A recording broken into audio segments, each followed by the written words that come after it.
Thank you for watching my channel. Good morning. स्वागत है आप सभी को क्रिएटिव एंड क्लासेस में। तो छात्र, आज हम शुरू करने वाले हैं क्लास 9th का। ये है 10वां चैप्टर। हमने आपको क्लास 6 से लेके क्लास 12 तक इस चैनल पे आपको देने का वादा किया है। जो आपको मैं रोज़ एक वीडियो दे रहा हूँ।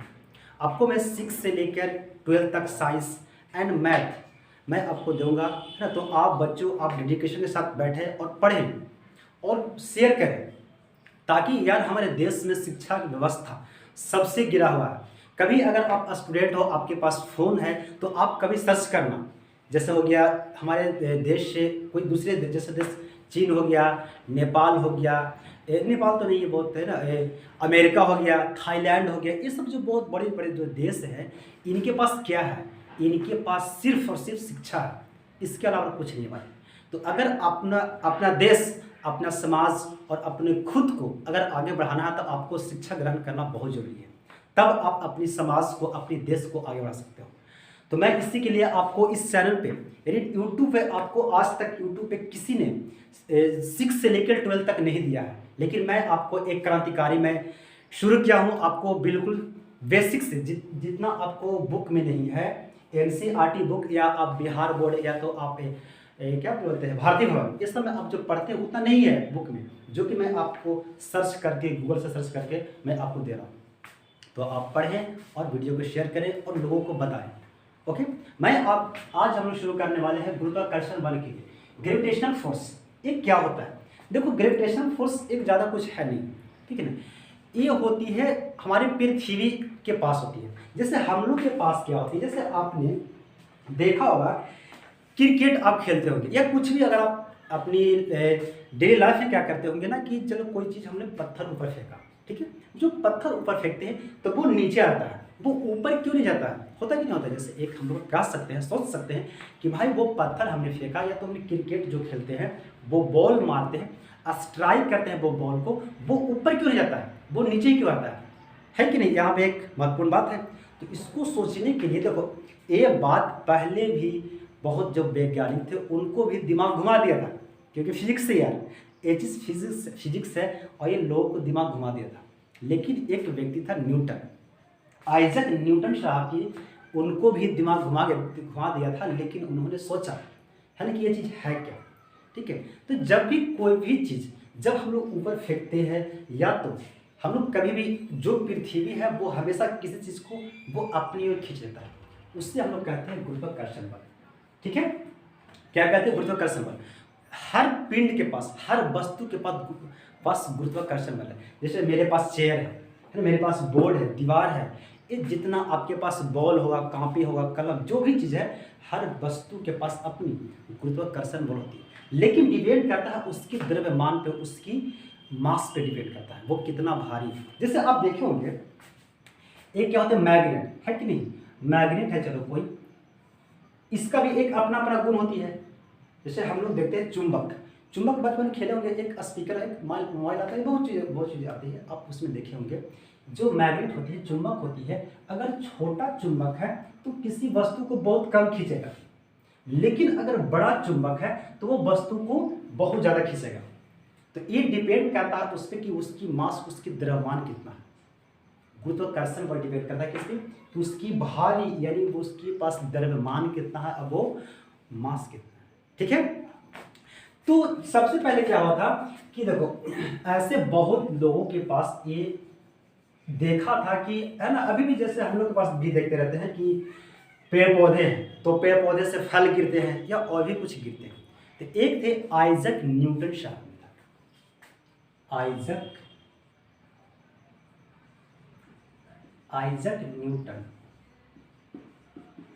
न्यूटन एक क्या थे? एक व्यक्ति थे, एक ना, एक वैज्ञानिक है ना।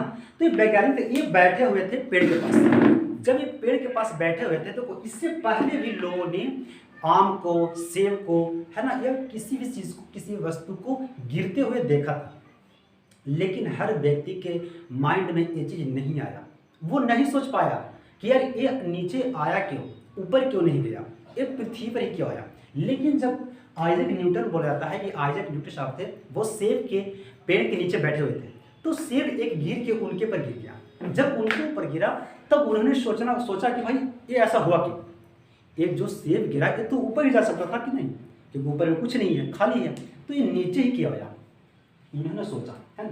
तो इन्होंने बोला कि देखो यार कुछ नहीं है, ये सब कोई बड़ी चीज नहीं है। ये क्या है? ये है पृथ्वी का गुरुत्वाकर्षण बल। जैसे हम लोग के पास हर किसी व्यक्ति के पास एक क्वालिटी होती है, एक गुण होता है ना। जैसे मैं करिया हूँ, है ना, मैं काला हूँ, लंबा होती है, मेरे पास क्या क्वालिटी है, गुण है। या आपके पास अगर आप गोरे होंगे, आप लंबा होंगे, छोटा होंगे, तो हर किसी के पास एक क्वालिटी होती है। तो इसी तरह से पृथ्वी के पास भी एक क्वालिटी है। क्या है उसके पास? कि वो किसी वस्तु को अपनी ओर खींच सकता है।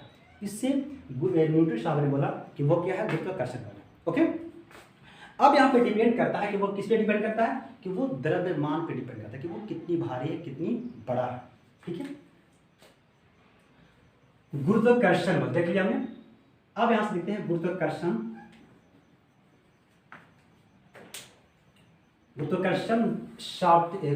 बल का शाब्दिक नियम। पहला पॉइंट है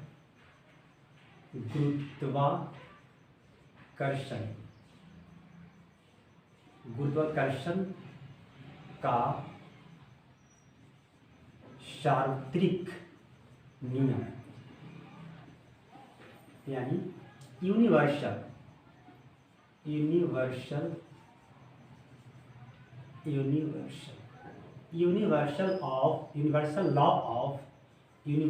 लॉ ऑफ ग्रेविटेशन,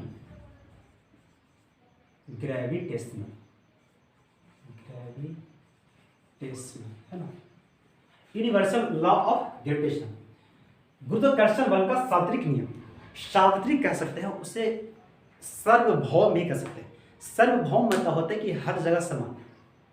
यानी न्यूटन साहब ने बताया कि किसी भी दो पिंड, चलो मान लो एक कोई वस्तु है, एक कोई पिंड है, चलो मान लो ये क्या है? अर्थ है। ये अर्थ है, इसके पास कोई और वस्तु है। ठीक है, अब कोई और वस्तु है, तो ये अर्थ है और कोई पिंड है। ठीक है, तो ये क्या करेगा? दोनों को खींचेगा अपनी ओर, क्योंकि इसके पास क्या है? एक अपना गुण है। कौन सा गुण है? तो वो गुरुत्वाकर्षण बल है। अब ये दोनों अपनी ओर खींचेंगे, लेकिन यहाँ पे एक और पॉइंट मिलती है कि अगर ये खींचेगा तो क्या करता है? यहाँ पे उसकी बल की आवश्यकता पड़ती है। उसमें क्या आवश्यकता पड़ती है? बल यानी फोर्स की आवश्यकता पड़ती है। जब ये खींचता है तो इसके बीच में फोर्स की आवश्यकता पड़ती है। यानी किसी भी चीज को, यानी बताया था न्यूटन साहब ने दूसरा नियम क्या बताया था? कि किसी भी वस्तु, पहला नियम क्या बताता था? कि किसी वस्तु को गति में लाने के लिए हमें बल की आवश्यकता पड़ती है कि नहीं। तो यहाँ पे भी जब एक बीच में खींच रहा है तो इसको बल की आवश्यकता होता है। यानी एक खींच रहा है, ये भी खींच रहा है, ये भी खींच रहा है, तो इसका कुछ ना कुछ मास होगा, द्रव्यमान होगा। तो अगर ये बड़ा है तो इसको मास है m, अरे ये छोटा है तो इसको मास क्या है? छोटा है। ठीक है, क्या है इसका? छोटा है। तो यहाँ पे कह सकते हैं, अब यहाँ पे जरा समझना, कोई भी वस्तु जब खींचता है ना तो वो केंद्र की ओर खींचता है, बीच में इसका सेंटर है, वो केंद्र की ओर खींचता है। आपने कभी देखे होंगे, या तो चलो मान लो कोई बाइक टकराता है ना, इधर से एक बाइक आ रही है, इधर से एक बाइक आ रही है ना, दोनों स्पीड में। जब दोनों स्पीड में है, दोनों जब टकराती है ना तो क्या होता है? आप कभी वहां पे जरा सा गौर कीजिएगा, वो घूम जाता है, या तो इधर घूमेगा, इधर घूमेगा। हमेशा अगर कोई वस्तु, गतिशील वस्तु जब टकराती है तो वो घूम जाती है। क्यों? क्योंकि उसके पास एक के गुरुत्वाकर्षण बल था। बाइक में भी अपनी एक गुरुत्वाकर्षण बल थी, इसकी वजह से वो क्या घूम जाती है। ठीक है, यहाँ पे भी अपनी क्या है? इसके पास गुरुत्वाकर्षण बल है। इसीलिए जब ये क्या होती है? जब एक इसको खींच रहा है और इसको खींच रहा है ना, तो जिसका ज्यादा ताकत पड़ता है वो उधर घूम जाता है। या तो कोई पिंड, जैसे पृथ्वी है, तो पृथ्वी का गोले चक्कर कौन लगाता है? परिक्रमण करता है चंद्रमा। कौन करता है? चंद्रमा। तो पृथ्वी का गोले कौन करता है? चंद्रमा। और यहाँ पे जो ब्रह्मांड में जो सूर्य है, सूर्य का जितना भी आसमान में आप तारे जो रात में दिखाई देता है ना, वो सब पिंड है। पिंड यानी कह सकते हैं पत्थर। हमारा पृथ्वी क्या है? पत्थर ही है, पत्थर है, पहाड़ है ना, तो वो पिंड जो होती है, जो तारे हैं वो क्या है? पत्थर है। तो जितनी पत्थर है वो किसका गोल घूमते हैं? तो वो घूमते हैं सूर्य का। ओके, अब यहाँ पे एक और बात आती है कि जब इसको खींचता है ना तो यहाँ पे एक अभिकेंद्रीय बल लगता है। कौन सा बल लगता है? अभिकेंद्रीय बल।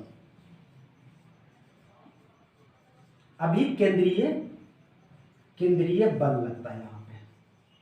जब भी कोई वस्तु अगर केंद्र की ओर खींचेगा तो वो अभिकेंद्रीय बल लगता है। तो यहाँ पे क्या होता है, ये जो दोनों पिंड है ना, ये अपनी केंद्र की ओर खींचते हैं। केंद्र की ओर खींचने के चक्कर में ये दोनों गोले घूम जाता है।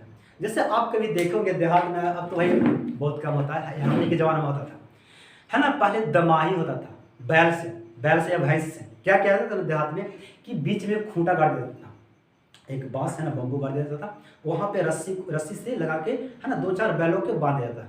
अब वही बैल उस बम्बू के सहारे वो घूमता था। ठीक है, अगर मान लो वो बम्बू अगर हटा दे तो क्या होगा, वो बैल सीधे भाग जाती है ना, तो यही होती है। ठीक है, वो जैसे आप देखोगे क्या बोलते हैं, मौत का कुआं जो होता है वो भी एक अभिकेंद्रीय बल पे ही वो चलता है। ठीक है, मौत का कुआं ऐसे गोले गोले घूमता है, क्या करता है, वो केंद्र की ओर अपना बल लगाता है, केंद्र की ओर बल लगाता है, इसलिए हम अभिकेंद्रीय बल। या तो आप कभी जब रोड पे जा रहे होंगे ना, तो कभी बाइक में होंगे, या तो ट्रेन में होंगे, या तो बस वगैरह कुछ भी होंगे, तो आप कभी देखे होंगे, मान लो ऐसे मोड़ है, ठीक है, आप यहाँ से बस पे जा रहे हो, बैठे हुए आप बस या कुछ किस चीज़ पे, जब मोड़ घूमती है ना, तो ये इस बस इधर झुकती है, इधर देखो ये घूम रही है, लेकिन उठे किधर, ये उठती है बाहर की ओर। क्या उठती है, बाहर की। इसका जो इधर जो चक्का रहता है ना, ये इस चक्का उड़ जाता है इधर, इसलिए आप कभी मोड़ पे देखे, जो रोड है ना उसको आप देखे होंगे, ये इधर धंसा रहता है। वो क्यों, क्योंकि इसका बैलेंस बनाने के लिए। अगर मान लीजिए उठा रहेगा इधर वाला रोड, तो ये जहाँ चक्का उठेगा तो इसी का पलटी मार लेगा, इसलिए एक्सीडेंट होने का डर रहता है। इसलिए इंजीनियर उसे क्या कर देता है, पेड़ल को नीचा कर देता है हमेशा, तो वो चलता है अभिकेंद्रीय बल से ही चलता है। ओके, चलिए, अगर मान ले इस चीज को, इस पिंड को, इस जो पिंड है, अगर इसको पृथ्वी नहीं खींचता, इसके बीच में एक गुरुत्वाकर्षण बल नहीं लगा, तो क्या होता, ये सीधा बाहर निकल जाता है कि नहीं, एक सीधा रेखा में चला जाता है। लेकिन ये कैसे घूमती है, ये दीर्घवृत्ताकार में ये घूमती है। समझा, गुरुत्वाकर्षण बल है ना, समझिए। अब यहाँ पे एक और समझना, अब यहाँ पे एक और बड़ी बात आती है, क्या,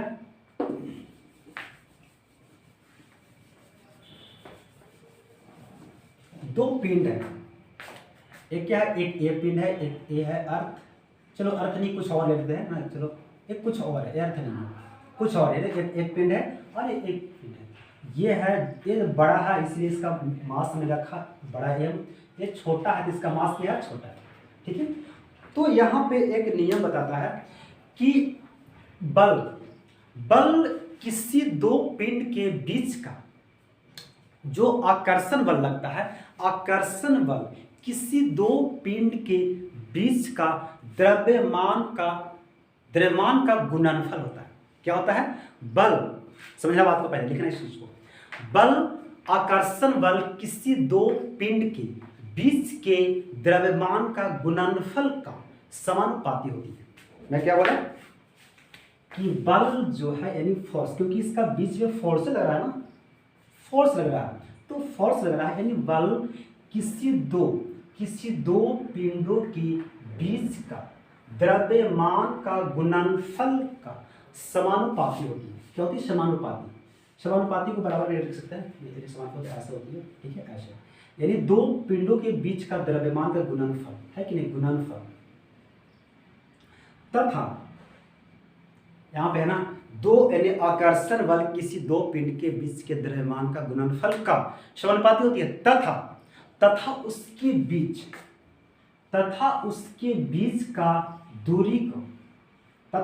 के दूरी का वर्ग का व्युत्क्रमानुपाती होती है, तथा उसके बीच के दूरी का वर्ग का व्युत्क्रमानुपाती होते हैं। यानी दूरी क्या है, डिस्टेंस, यानी डिस्टेंस क्या है, डी से, दूरी का वर्ग का व्युत्क्रमानुपाती होता है। व्युत्क्रमानुपाती मतलब होता है उल्टा। ठीक है, अब यहाँ पे जैसे समझना किसी बात को, अगर मान ले आप फिक्स पढ़ रहे हो, अभी आप 9th में हो, अगर आप 10th में जाओगे, 11th 12th कहीं भी जाओगे, तो एक जी आपको एक बड़ा जी और एक छोटा जी के बारे में पढ़ने के लिए मिलेगा। तो जैसे समझना, बड़ा जी छोटा जी क्या है, ये जो बड़ा जी है ना, ये ब्रह्मांड में क्या बोलता है, यूनिवर्सल लॉ ऑफ ग्रेविटेशन, गुरुत्वाकर्षण का सार्वत्रिक नियम। सार्वत्रिक कह सकते हैं कि हर जगह समान है। जब अगर ब्रह्मांड में दो पिंड, ब्रह्मांड में जो दो पिंड है, यानी पृथ्वी हो चाहे सूर्य हो चाहे हर जो जितना पिंड है, उसकी अपनी खींचने की क्षमता अलग अलग होती है। जैसे आपके पास चुंबक है, मैग्नेट है, तो हर चुंबक का मैग्नेट का अपनी खींचने की क्षमता उसकी अलग अलग होती है। कोई तेज से खींच लेता है, कोई बहुत धीमा खींचता है कि नहीं, सभी का अलग होती है। ठीक है, तो यहाँ पे भी इसका भी अपना अलग अलग होता है कि नहीं। तो ब्रह्मांड में जो होती है सभी पिंड का द्रव्यमान यानी गुरुत्वाकर्षण बल अलग होती है, जिसे हम लोग जी से कहते हैं। अगर दो पिंड, पृथ्वी को छोड़ के हम बात कर रहे हैं, ठीक है, देखो जी किसको कहते हैं, जी जो होता है वो सिर्फ पृथ्वी के लिए डिपेंड करता है। पृथ्वी पे जो वस्तु, जैसे हमने बॉल हो गया है, मैं हो गया है ना, आप हो गए, कॉपी किताब, कुछ भी पृथ्वी पे जो वस्तु है वो पृथ्वी खींचती है। कौन सी चीज से खींचती है, तो वो छोटा वाला चीज से खींचता है। ठीक है, वो उसके पास छोटा वाला चीज है। ठीक है, लेकिन अगर कोई बड़ा पिंड है, कोई बड़ा पिंड है जैसे सूरज हो गया, कोई और पिंड है, अगर वो किसी वस्तु को खींचता है तो वो उसके पास बड़ा जी होता है।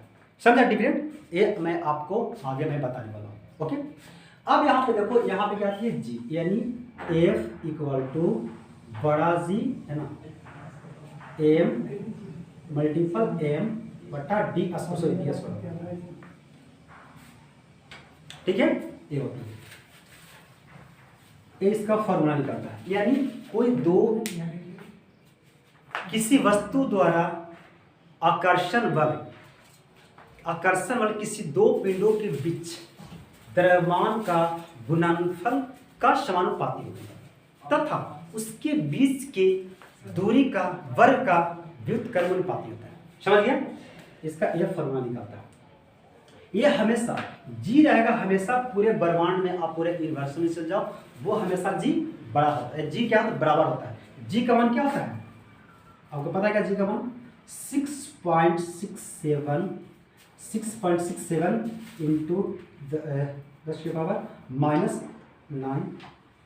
न्यूटन मीटर स्क्वायर प्रति केजी स्क्वायर, प्रति केजी, ये जी का मान होता है। आप किसी दो पिंड, देखो मैं बार बार मैं आपको बता रहा हूँ, ये जो जी होता है किसी पिंड को, जो हम लोग आसमान में जो पिंड है ना, अगर वो किसी को खींचता है तो वो कौन सी जी से खींचता है, वो ये जी से खींचता है। लेकिन पृथ्वी, सिर्फ पृथ्वी अगर किसी वस्तु को अपनी ओर खींचता है तो वो छोटा वाला जी से खींचता है। इसका मान होता है 9.81 मीटर प्रति सेकेंड स्क्वायर होता है।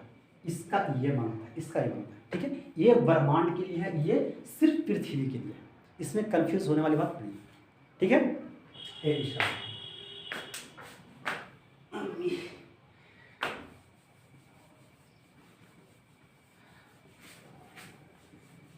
अब यहां पे आते हैं केपलर साहब, है ना।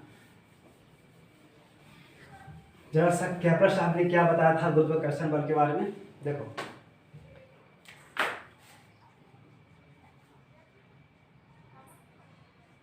केपलर, जोहान्स केपलर, है ना। देखो केपलर साहब क्या बताया, इन्होंने 3 नियम दिया था। केपलर साहब का 3 नियम था। इन्होंने बताया था कि कोई भी वस्तु, ब्रह्मांड में कोई भी वस्तु जो है ना, वो दीर्घवृत्ताकार पथ पे घूमती है। दीर्घवृत्ताकार पथ किसे कहते हैं, देखो चलो, क्योंकि बीच में सेंटर माना गया है कि बीच जो ब्रह्मांड में है, जो सबसे बीच में क्या है, तो वो सन है। वो क्या सन है, सूरज।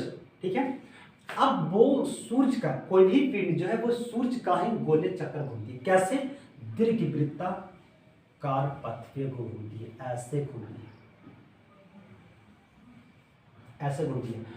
केपलर साहब का पहला नियम था कि दुनिया में यानी ब्रह्मांड में कोई भी वस्तु यानी कोई भी पिंड दीर्घवृत्ता पथ पे घूमती है, कि वो पहला नियम। ठीक है, वो ऐसे घूमती है। उसका दूसरा नियम बोला था केपलर साहब ने कि कोई भी वस्तु, ठीक है, उसकी क्षेत्रीय चाल है ना। अब ये तो घूम रही है, ठीक है, ये तो घूम रही है, लेकिन ऐसा थोड़े है। जैसे हम लोग क्या करते हैं, चलो मार्केट गए, किसी दिन क्या करते हैं, मार्केट गए है ना, मार्केट गए अपने घर से, तो किसी दिन 2 घंटा लेट किए है ना, किसी दिन तुरंत वापस आते हैं, होता है कि नहीं। जैसे स्कूल जाते हैं तो कोई बच्चा देखता है कोई लेट से आती है तो कोई पहले ही आती है, होता है कि नहीं। लेकिन ऐसा अगर होगा तो भाई दिन रात दिक्कत हो जाएगी। कभी समझ में आया कि दिन 6 बजे हो गया है ना, तो कभी समझ आया कि दिन 8 बजे का हो रहा है। तो ऐसा एक सिर्फ इस ब्रह्मांड में एक सिर्फ सूर्य है जो अपनी टाइम पे चलता है, इसके अलावा और कोई टाइम पे नहीं चलता। इसलिए अगर ज़िंदगी में सफल होना है, आपको अगर पूजने के काबिल अगर बनना है तो आप टाइम पे चलें। इसीलिए तो सूर्य को पूजा जाता है, समझा। और तो आप देखोगे पृथ्वी को पूजा जाता है, क्योंकि हाँ सॉरी, जो भी ब्रह्मांड में जो चीज़ है वो अपने टाइम पे चलती है। जैसे पृथ्वी हो गया, चांद हो गया, सूरज होगा, ये सब अपनी टाइम पे चलता है, इसलिए वो पूजने के काबिल होते हैं, समझा। तो ये सब सिर्फ जो है अपने टाइम पे चलती है। यहाँ से देखो क्या होती है, दूरी। जैसे मान लो यहाँ पे क्या है, ये तो ये सूरज है, अभी अपने पृथ्वी घुमा देते हैं, यहाँ पे पृथ्वी है, यहाँ पे होगा 1 पॉइंट चलो ले लो, यहाँ पे 2 पॉइंट ले लो, ठीक है। यहाँ पे क्या है, पृथ्वी है। अब पृथ्वी यहाँ से घूम रही है, ठीक है ना, तो घूमता है तो यहाँ से ऐसा नहीं है,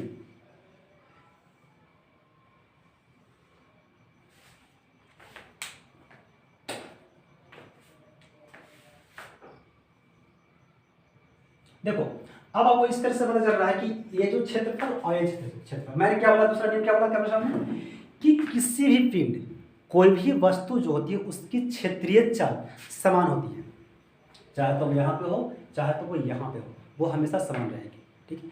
अगर पृथ्वी यहाँ से चलना शुरू करती है तो एक ही समय में एक ही डिस्टेंस को फॉलो करेगी, वो नहीं तो कभी आगे होगी नहीं तो पीछे। कभी ऐसा सुना है कि आपने कि इस साल पृथ्वी पहले आ गया है ना, अगले साल टाइम ऐसा होता है, ऐसा कुछ नहीं होता। यहाँ से चलने में उसकी समान दूरी तय करती है और समान समय लगता है। जब अगर पृथ्वी अगर मान लो यहाँ पे आ गया, पृथ्वी क्या है यहाँ पे अगर आ गया, चलो ये है 1 2, यहाँ से 1 2, ये हो गया 3 4, ठीक है। अब अगर मान लो पृथ्वी यहाँ पे है, क्या है, पृथ्वी है इस जगह पे, इस जगह से चलना आरंभ करती है। जब चलना शुरू करती है तो यहाँ पे जितना समय इधर लगा उतना ही समय यहाँ पे लगेगा। ये बताए थे कपिल साहब ने, ठीक है, कि जितना उसकी क्षेत्रीय चाल होती है हर समय बराबर होती है। अगर मान लो यहाँ पे 1 महीना में वो इस जगह से, मान लो कि 1 महीना में इस जगह से इस जगह पहुँचा है, तो ऐसा नहीं कि यहाँ पे पहुँचने के लिए इसको 2 महीने लगेगा, यहाँ पे भी 1 महीना ही लगेगा, 1 महीना में ही आएगी, ठीक है। अब यहाँ पे क्या बात आती है, 1 महीना यहाँ पे लगेगी, ठीक है ना। अब यहाँ पे जैसे बताना कि दिन और रात कैसे होती है और ठंड, हमने दिन रात तो चलो भाई जानते हो, लेकिन अब यहाँ पे जैसे बताना कि ठंड और गर्मी कैसे होता है, मैंने ये बता दिया है। आप अगर वीडियो नहीं देखे हैं तो जाके वीडियो देखिएगा, पता नहीं कौन सा वीडियो में है लेकिन मैं पढ़ाया हूँ, है ना, दिन रात ठंड और गर्मी कैसे होती है, ठीक है। अब अगर मान लो यहाँ पे पृथ्वी है मेरा, अपना पृथ्वी है इस जगह पे, अब इस जगह पृथ्वी, तो बताओ इस जगह पे क्या होगा, ठंड होगा या गर्मी होगी, क्या हो सकता है। तो आपको लग रहा हो कि यहाँ से दूर है तो ठंड होगा, ऐसा नहीं होता, यहाँ पे गर्मी होता है। क्या होता है, यहाँ पे गर्मी होती है और यहाँ पे ठंड होती है। कैसे समझिएगा, देखो पृथ्वी जो है वो 23.5 डिग्री पे झुकी हुई है, पृथ्वी जो है वो 23.5 डिग्री झुकी हुई है। लेकिन हमारा इंडिया है, क्योंकि अभी मैं इंडिया से हूँ तो मैं इंडिया के बारे में बताऊंगा। इंडिया जो है यह है उत्तरी गोलार्ध यहाँ पे है, ठीक है। अब यहाँ पे इस तरह से है, देखो मैं, मेरे पास तो कुछ है नहीं, क्या मैं बताऊँ, एक सेकंड, चलो देखो एक क्या है, ऐसे है कि पृथ्वी ऐसे है, मान लो एक पृथ्वी है, गोल अराउंड है, पृथ्वी है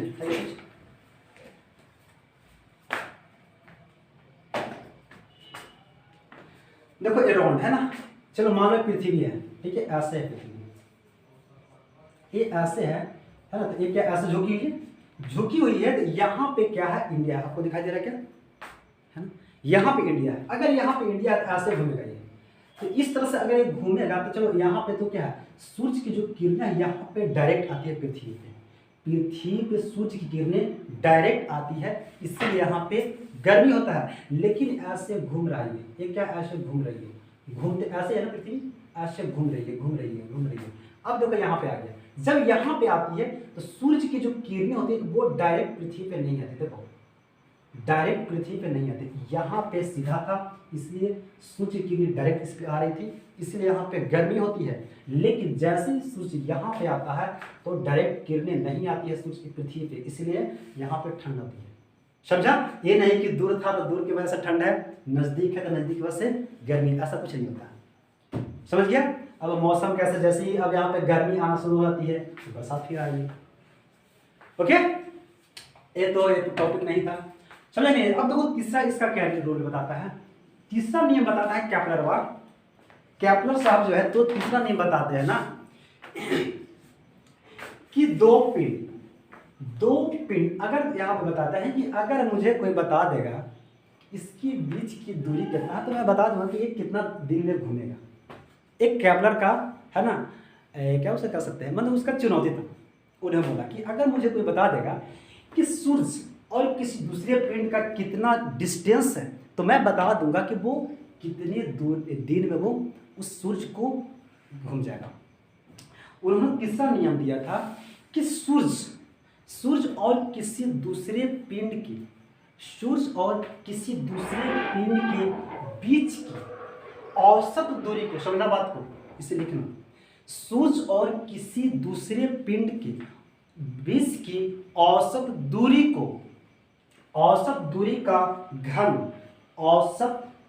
को घन सूर्य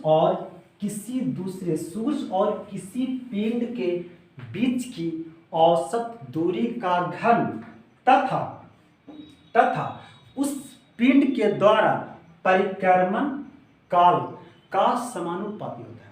क्या बोला है? इन्होंने बोला था, मैं नहीं बोल रहा, क्या बोला था कि सूर्य और किसी पिंड का बीच का औसत दूरी का घन तथा उस पिंड के द्वारा, है ना, यानी परिक्रमण काल का वर्ग के समानुपाती होती है। यानी उन्होंने बोला घन, यानी तीसरा नियम दिया क्या दूरी है ना, डिस्टेंस का, है ना, घन समानुपाती, उसका क्या था, टाइम का स्क्वायर। इन्होंने दिया कि सूर्य तथा किसी पिंड का बीच की औसत दूरी का घन तथा उस पिंड के द्वारा परिक्रमण काल का वर्ग का समानुपाती होती है। एक दूसरे तीसरा नियम इन्होंने दिया था। कौन दिया था? कैपलर साहब ने दिया था। ठीक है, कैपलर साहब यहाँ से हो गए हैं खत्म। अब हम लोग जैसा पढ़ते हैं, आगे चलते हैं मुक्त नियम, मुक्त बल क्या था उसमें?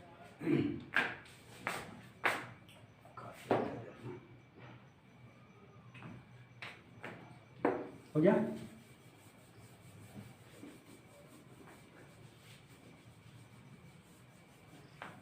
अब हम लोग देखते हैं मुक्त पतन,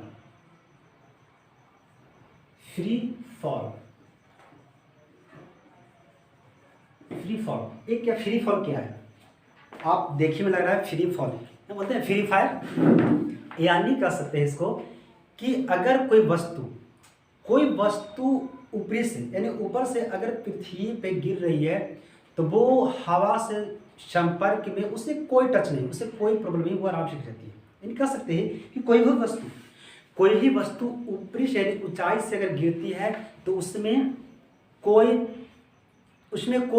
मतलब दिक्कत नहीं होती, वो आराम से गिर जाती है, उसमें बिल्कुल फ्री है वो, है ना। यानी अगर कोई वस्तु आसमान से, अगर मान लें आप छत से कोई वस्तु गिराओ तो वो गिरेगा एकदम आसानी से। क्या होती है? अगर मान लें छत पे, अब यहाँ पे जैसा समझना, यहाँ पे क्या है, पृथ्वी है, ये आप छत से किसी वस्तु को गिरा रहे हो नीचे, तो ये तो भाई स्वाभाविक है कि इसका गुण है खींचने के लिए, तो खींचवे करेगा। लेकिन अगर ये गिरेगा तो यहाँ पे इसकी फर्स्ट में इसका कोई वेग नहीं होगा, यानी इसका वेग क्या होगा, तो यू यानी जीरो। यू हमेशा क्या होती है, जीरो। लेकिन जैसे धीरे धीरे कुछ आगे बढ़ती है, क्या इसका होगा, क्या होगा, इसका होगा भी, कुछ है ना, उसका चाल बढ़ेगा। लेकिन यहाँ पे एक्सेलरेशन भी बढ़ता है, क्या होती है, त्वरण भी यहाँ पे बढ़ेगा, क्योंकि पृथ्वी जो है वो हर समय जैसे जैसे पृथ्वी का नजदीक कोई वस्तु आता है तो वो तेज होते जाता है। आप कभी इमेजिन किए होंगे, आप कभी ना ऊपर से कोई चीज फेंकना या कभी गिराना, तो ऊपर जैसे ही गिरेगा ना तो वो ऊपर से गिरते गिरते जब वो पृथ्वी के जब नज़दीक आना शुरू हो जाएगी तो वो उसकी एक्सेलरेशन यानी त्वरण तेज हो जाता है, वो वस्तु का वेग तेज होता है कि नहीं? यानी वहाँ पे हम लोग अभी एक फॉर्मूला हमने अभी देखा, F बराबर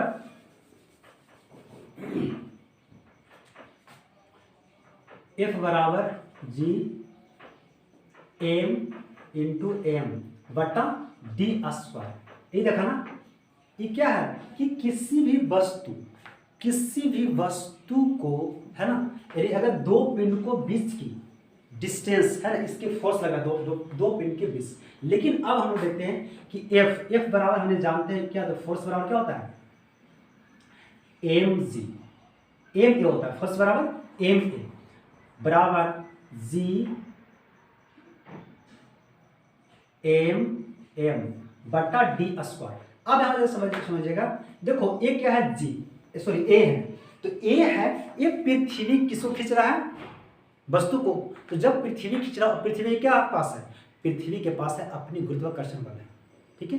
तो वो हर समय हर सेकंड वो वस्तु को गति के इंक्रीज कर दे रहा है, तो इंक्रीज कर रहा है यानी पृथ्वी के द्वारा वस्तु को गति में इंक्रीज कर दे रहा है, यानी वहां पे एक्सेलरेशन नहीं हम रखेंगे, यहाँ पे क्या रखेंगे, हम यहाँ पे जी रखेंगे, यानी क्योंकि पृथ्वी अपना बल लगा रहा है तो जी के द्वारा लगा रहा है, यानी जी एम गुने एम बटा डी स्क्वायर। अब यहाँ पे एक और समझिएगा, अगर मान ले कोई वस्तु है, चलो ये वस्तु है, ये वस्तु है, नहीं चल रहा क्या यार, दो वस्तु है, ठीक है। तो कोई वस्तु देखो, जब भी किसी वस्तु का अगर डिस्टेंस नापा जाता है तो उसका सेंटर से, किसी भी वस्तु का डिस्टेंस अगर नापना हो रहा है तो सेंटर से नापेंगे, ठीक है। तो इस वस्तु का डिस्टेंस, तो हम लोग पढ़े हैं, मैथ में पढ़े हैं कि वृत्त से किसी वस्तु के परिधि पर अगर कोई लाइन खींचते हैं उसे क्या कहते हैं, त्रिज्या कहते हैं, रेडियस कहते हैं। तो ये क्या है, इसका रेडियस। और यहाँ से भी इसका कुछ न कुछ रेडियस होगा, हर वस्तु का अपनी कुछ न कुछ रेडियस होती है, तो यहाँ से भी इसका कुछ रेडियस होती है, ठीक है। अब अगर ये रेडियस है यानी क्या है, डिस्टेंस, तो डिस्टेंस ही ना क्या है इसका रेडियस, ये नहीं कर सकते, डिस्टेंस क्या है इसका रेडियस, यानी हम डी की जगह पे क्या रखेंगे, आर, यानी M G equal to G M बटा आर स्क्वायर। अब देखो यहां से एम खत्म, तो क्या हो गया, जी बराबर क्या हो गया, जी एम बटा आर स्क्वायर, ये होती है जी बराबर, ठीक है। ये क्या होती है, जी बराबर। अब जी का वैल्यू क्या होता है ना, जी का वैल्यू अब निकालना होता है। देखो जी का वैल्यू कैसे मिलेगा, रख दो फॉर्मूला पे, जी बराबर क्या है, नियतांक। मैं अभी आपको नियतांक बताया, पृथ्वी का नियतांक है ना, मैं बताया अभी कितना होता है, 6.7 10 के पावर -11 है ना, न्यूटन मीटर स्क्वायर प्रति केजी स्क्वायर, गुने पृथ्वी का, क्योंकि पृथ्वी पे है ना, तो पृथ्वी का द्रव्यमान होता है 6 गुने 10 के पावर 24 केजी, बटा क्या है, आर, इसका त्रिज्या, पृथ्वी का त्रिज्या होता है 6 गुने 10 के पावर 6 मीटर में होता है। जब आप इसको सोल्व करोगे ना तो ये आएगा जी बराबर 9.81 मीटर प्रति सेकेंड, ये इतना आएगा। अब यहां पे यह समझते हैं कि ध्रुव पर किसी वस्तु का द्रव्यमान किसी ध्रुव पर पृथ्वी का ये जो खिंचाव होता है, गुरुत्वाकर्षण बल अधिक होता है और जो विषुवत रेखा पर होती है वो कम होती है। कैसे होती है समझना। देखो एक क्या है, पृथ्वी है तो पृथ्वी हमने कहाँ पे है, आदमी कोई व्यक्ति है वो उसका ध्रुव पे है, ये ऐसे जो है ना सर्किल इसका इस पे है, ना कि इसका बीच बीच है, इसका अंदर थोड़े खोद के कोई भी है अंदर, ये इसका अंदर है, ठीक है, ये कुछ नहीं है। तो यहाँ पे इसका बीच बीच जो है वो क्या है, विषुवत रेखा, भूमध्य रेखा इसे कह सकते हैं, क्या विषुवत रेखा, ये सबसे बीच बीच में। अब हमने किसी पढ़ा है, मैथ में पढ़ा है कि अगर कोई सर्किल है तो सर्किल को बीच बीच अगर कोई लाइन ड्रॉ करते हैं तो वो क्या होती है, उसका रेडियस होती है ना, त्रिज्या होती है। तो ये इसको हम कह सकते हैं, क्या कह सकते हैं, उसको त्रिज्या कह सकते हैं। तो इसका त्रिज्या एक थोड़ा होगा, बहुत ज़्यादा हो सकती है। अगर यहाँ पे करेंगे तो क्या इसका होगा, आर्क होगी, चाप होगी, है कि नहीं। लेकिन अगर हम इसे देखते तो आर्क भी तो क्या है, रेडियस ही है, आर्क भी एक रेडियस को ही माना जाता है, आर्क भी एक रेडियस माना जाता है। अगर हम मान ले कि यहाँ पे अगर त्रिज्या, चलो मान लो त्रिज्या यहाँ पे चलो 20 है, क्या है त्रिज्या 20 है, और ये भी तो त्रिज्या है ना। तो अगर मान ली एक छोटा लाइन है, चलो ये 20 है, क्या है 20 है। अभी हमने बताया कि किसी भी वस्तु का जो डिस्टेंस होता है वो किसका डिनोट करता है, तो वो रेडियस का डिनोट करता है। तो अगर इसका रेडियस है 20 और इसका रेडियस है 5 है, तो अगर मानते हैं पृथ्वी का द्रव्यमान 100 है, कितना है 100 है, तो देखते हैं कि इसका पास कितना गुरुत्वाकर्षण बल निकलता है, ठीक। तो अगर हम 5 से डिवाइड करेंगे तो कितना आएगा 20, यानी पृथ्वी के पास यानी ध्रुव पर कितना आ रहा है, गुरुत्वाकर्षण कितना आ रहा है 20। और अगर हम देखते हैं यानी विषुवत रेखा पर देखते हैं कितना हो जाएगा, यानी 5, यानी कह सकते हैं कि पृथ्वी की ध्रुवों पर सबसे ज़्यादा खिंचाव होती है। कितना खींच रहा है, 20 के स्पीड से खींच रहा है, लेकिन विषुवत रेखा कितना खींच रहा है, 5 के स्पीड से। एक कभी कंफ्यूज होने वाली बात नहीं है, समझा कि नहीं। यानी पृथ्वी के ध्रुवों पर सबसे ज़्यादा खिंचाव होती है, यानी जहाँ पे हम लोग रहते हैं ना वहाँ पे पृथ्वी किसी वस्तु को जब ऊपर से जब गिरता है तो बहुत अधिक तेज से खींचता है, लेकिन जैसे ही आप उसका सेंटर में जाओगे ना, पृथ्वी के जब बीच बीच जाओगे सेंटर में, तो वहाँ पर उसका खिंचाव कम हो जाता है। देखा इस तरह से, ठीक है। अब जैसे एक और आती है पलायन वेग, वो क्या होती है पलायन वेग, सर समझिए।